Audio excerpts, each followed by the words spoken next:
Sang legenda Sultan Maulana Hasanuddin Kesultanan Banten, putra Sunan Gunung Jati. Assalamualaikum warahmatullahi wabarakatuh. Belajar sejarah untuk melawan lupa akan sejarah Nusantara kita yang tercinta.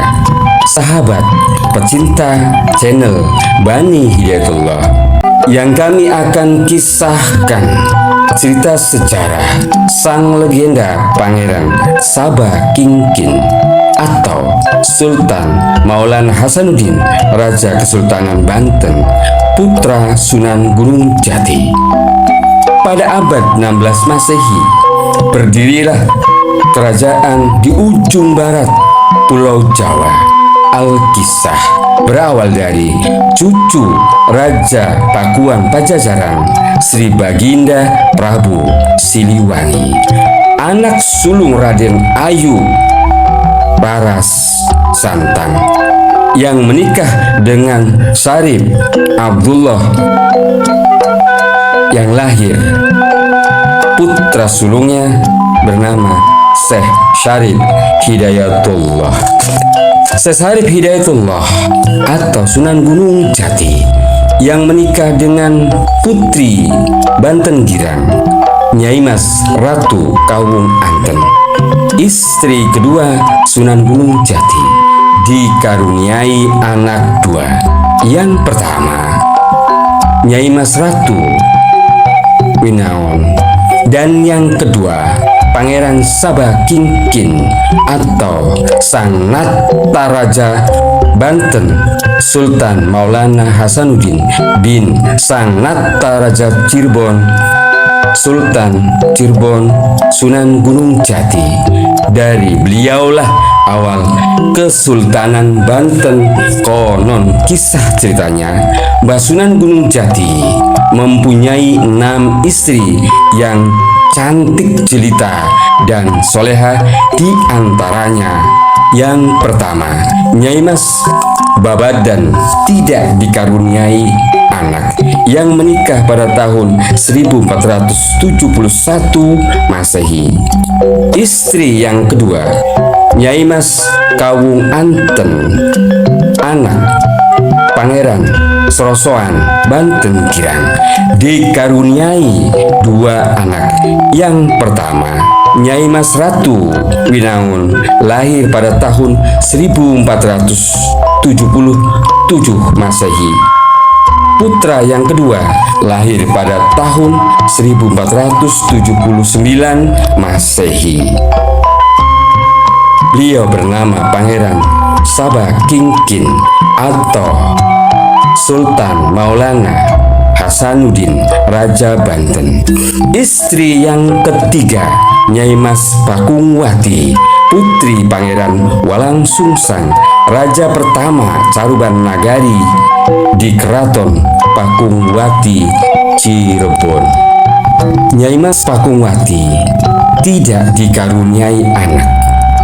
Istri yang keempat, Nyai Mas Sarifah Baghdad, putri Syekh Datuk Kafi, yang menikah pada tahun 1486 Masehi, dikaruniai anak 2. Yang pertama, Pangeran Jaya Kelana.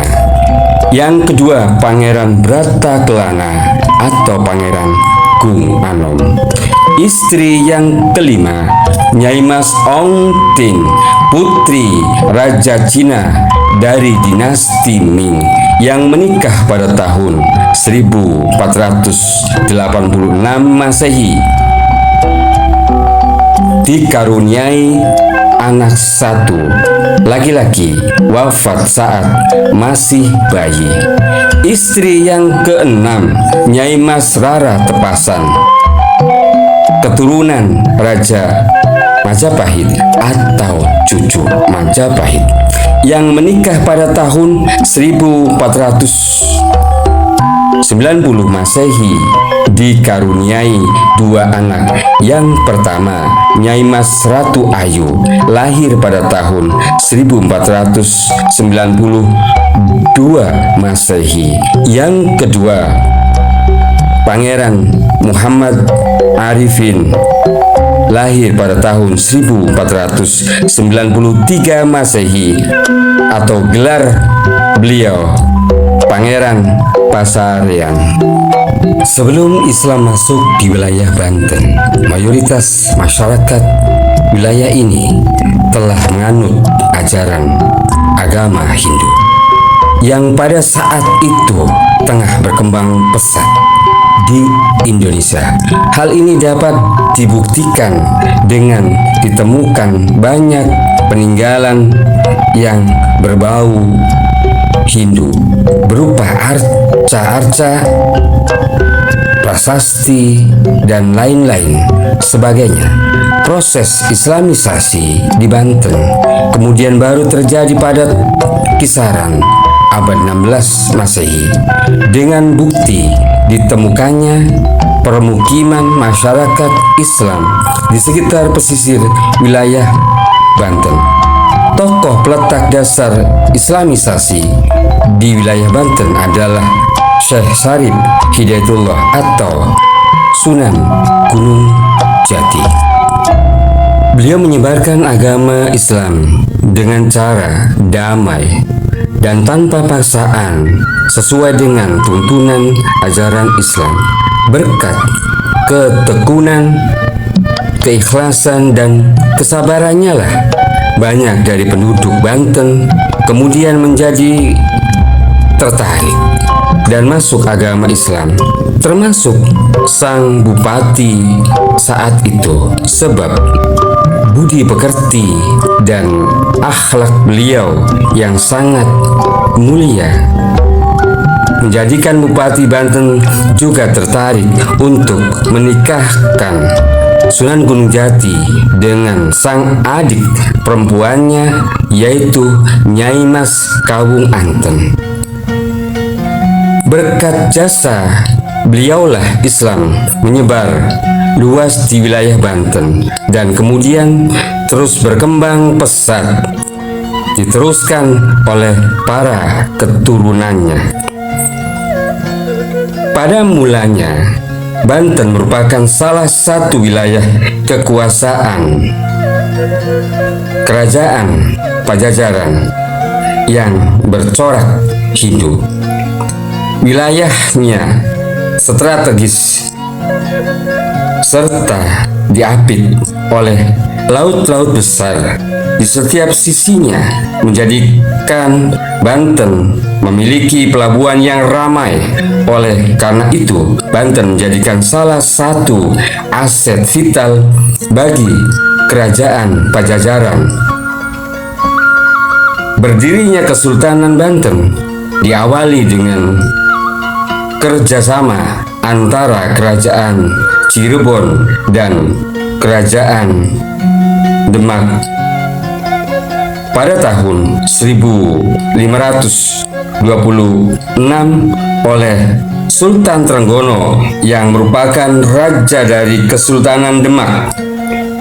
Kedatangan beliau di Banten dengan membawa misi perluasan wilayah Kerajaan Demak sekaligus penyebaran agama Islam, hingga akhirnya beliau pun berhasil merebut Banten pada saat itu dari tangan Pajajaran dan menjadikan Banten sebagai salah satu wilayah kekuasaan Demak. Sebab keberhasilannya dalam merebut Banten dari kekuasaan Pajajaran pada zaman itu, Sunan Gunung Jati kemudian diberi wewenang oleh Sultan Trenggono, Raja Demak, untuk menjadi pemimpin di wilayah Banten. Meluasnya wilayah kekuasaan Demak kemudian menjadi satu ancaman serius bagi Kerajaan Pajajaran. Oleh sebab itu, Pajajaran mengadakan perjanjian dengan Portugis guna meminta perlindungan dari serangan kerajaan Demak dan Cirebon serta kerajaan Islam yang lain yang tengah berkembang saat itu. Kendati telah meminta pertolongan dari mengadakan perjanjian bersama Portugis, adanya perjanjiannya tersebut berakhir sia-sia dan tidak berhasil serta malah merugikan pihak Pajajaran. Setelah berhasil merebut wilayah Banten pada tahun 1526, Demak dan Cirebon terus memperluas wilayah kekuasaannya dengan mengadakan penyerangan ke daerah Sunda Kelapa, Pelabuhan Tua, yang juga merupakan pelabuhan berharga milik Pajajaran saat itu. Upaya perebutan Sunda Kelapa dipimpin oleh Sunan Gunung Jati dengan dibantu Panglima Fathaillah dan putra Sunan Gunung Jati, yaitu Pangeran Sabakingkin, dengan membawa pasukan gabungan dari Kesultanan Demak dan Kesultanan Cirebon, sedangkan dari pihak lawan merupakan pasukan gabungan antara Pajajaran dan Portugis. Hingga pada tahun 1527 wilayah Sunda Kelapa berhasil sepenuhnya direbut oleh Kerajaan Demak dan gabungan Kerajaan Cirebon. Setelah berada di bawah Kesultanan Demak dan Kesultanan Cirebon, nama Sunda Kelapa kemudian diganti menjadi Jayakarta yang pada abad 20 telah berubah nama menjadi Jakarta.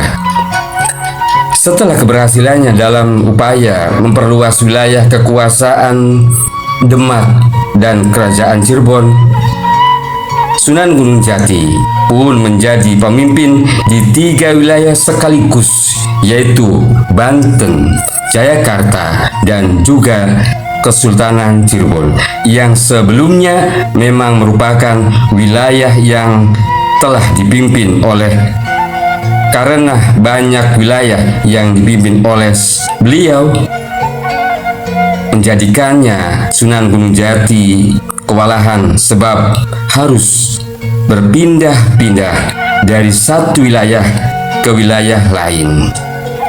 Oleh karena itu, pada akhirnya beliau mengangkat salah satu putranya, yaitu Pangeran Pasarean, untuk menjadi wakilnya di wilayah Kesultanan Cirebon.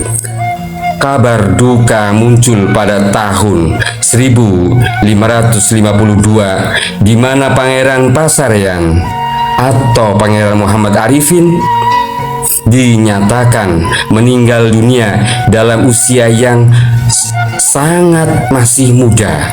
Hal tersebut menjadikan Sunan Gunung Jati mau tidak mau harus kembali ke Kesultanan Cirebon.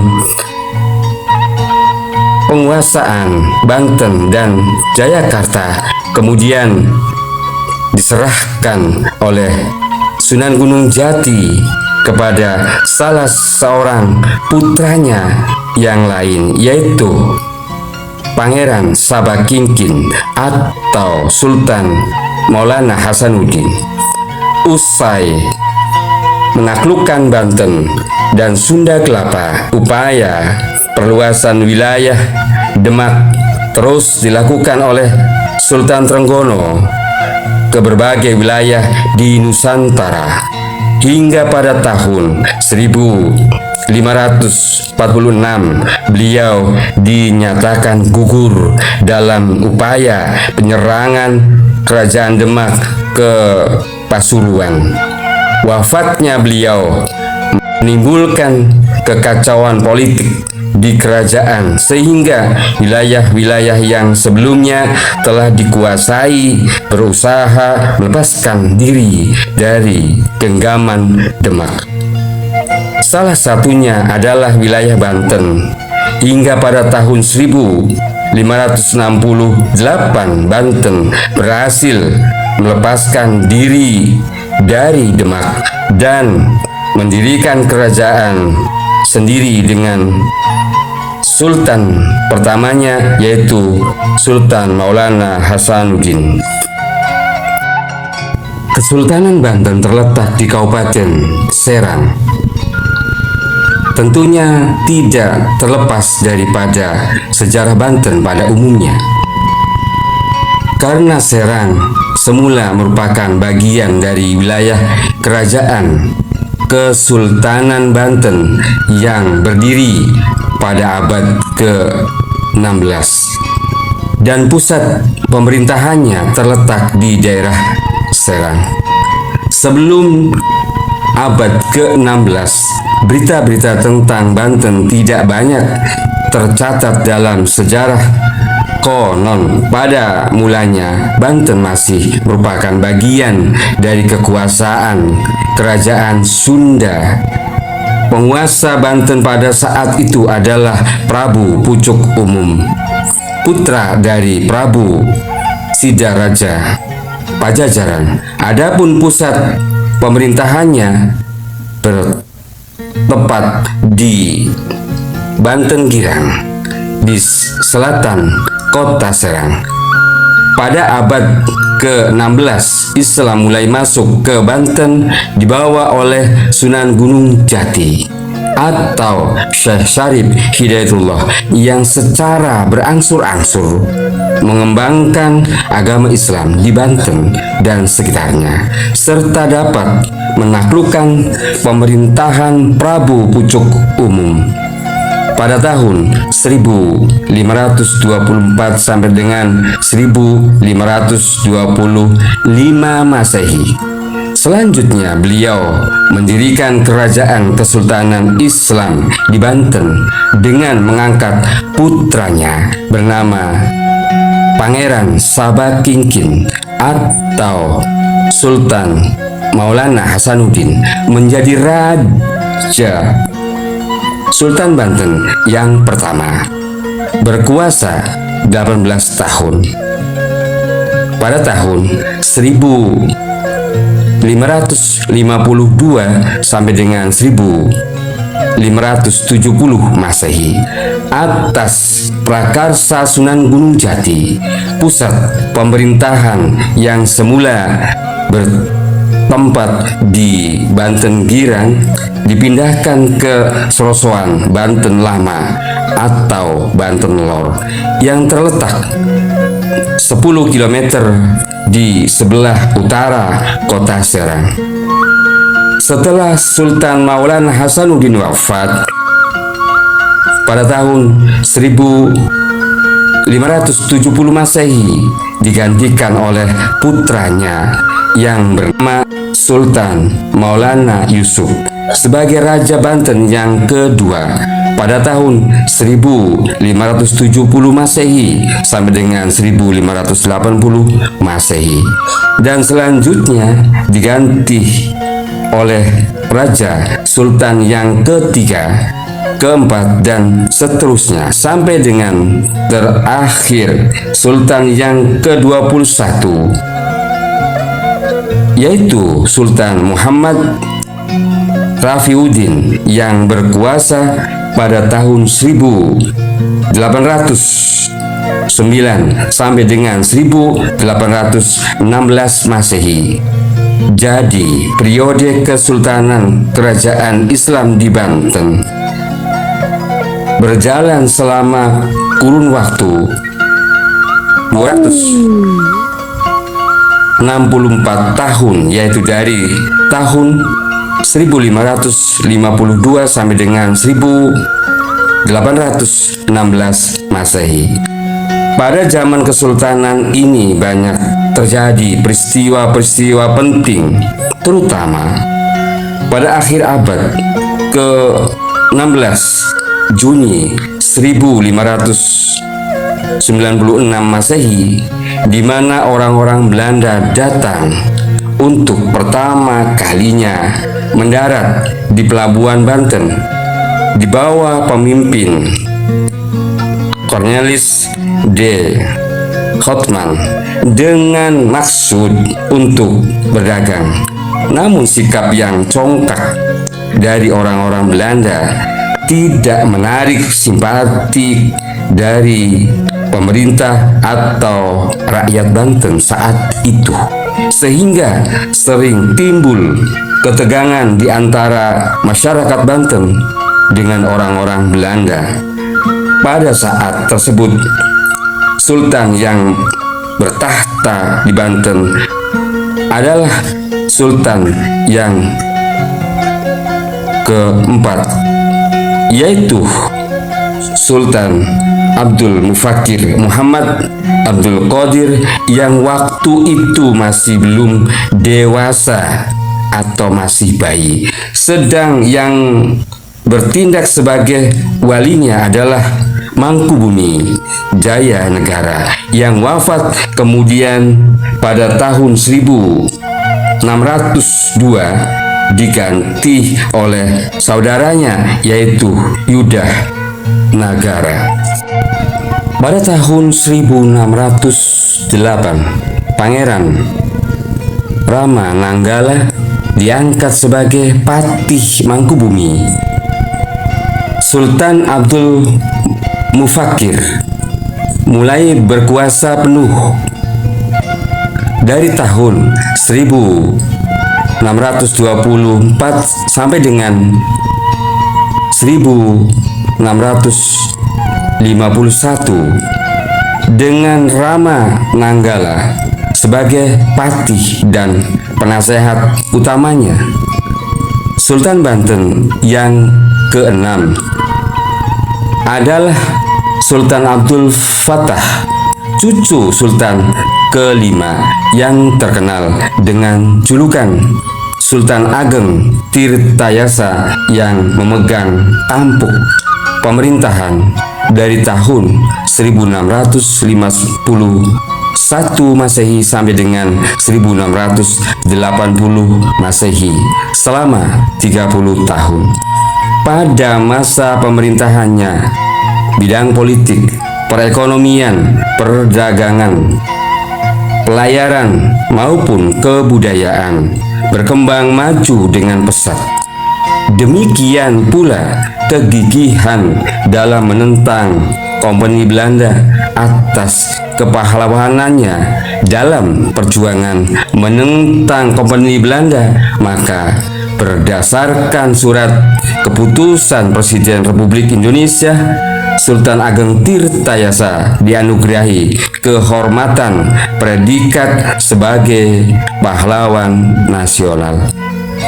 Pada waktu berkuasanya Sultan ke-6 ini, sering terjadi bentrokan dan peperangan dengan para kompeni Belanda yang pada waktu itu telah berkuasa di Jakarta dengan cara politik adu domba, terutama dilakukan antara Sultan Ageng Tirtayasa yang anti kompeni dengan putranya Sultan Abdul Kahar atau Sultan Haji yang pro kompeni Belanda. Dapat melumpuhkan kekuasaan Sultan Ageng Tirtayasa. Sultan Ageng Tirtayasa akhirnya tidak berdaya dan menyingkir ke pedalaman. Namun dengan bujukan sang anaknya Sultan Haji, Sultan Ageng Tirtayasa dapat ditangkap, kemudian ditahan dan dipenjara di Batavia hingga wafat pada tahun 1692. Namun sekalipun Sultan Ageng Tirtayasa sudah wafat, perjuangan melawan Belanda terus berkobar dan dilanjutkan oleh pengikutnya yang setia dengan gigih dan pantang menyerah. Sejak wafatnya Sultan Ageng Tirtayasa, maka Kesultanan Banten mulai mundur suram karena para sultan berikutnya sudah mulai terpengaruh oleh Kompeni Belanda sehingga pemerintahannya mulai lemah. Kerajaan Banten atau Kesultanan Banten merupakan kerajaan Islam yang pernah berjaya di ujung barat Pulau Jawa. Didirikan pada abad ke-16, kerajaan ini mencapai puncak kejayaannya di bawah kepemimpinan Sultan Ageng Tirtayasa dan mencapai salah satu pusat perdagangan maritim terkuat di Asia Tenggara. Awal mula dan masa kejayaan Kesultanan Banten didirikan oleh Sultan Maulana Hasanuddin, putra Sunan Gunung Jati, pada tahun 1526 Masehi. Berkat dukungan para ulama dan rakyat, Banten berkembang pesat menjadi kerajaan maritim yang makmur. Pada masa Sultan Ageng Tirtayasa pada tahun 1651 sampai dengan 1683 Masehi, Banten mencapai puncak kejayaannya.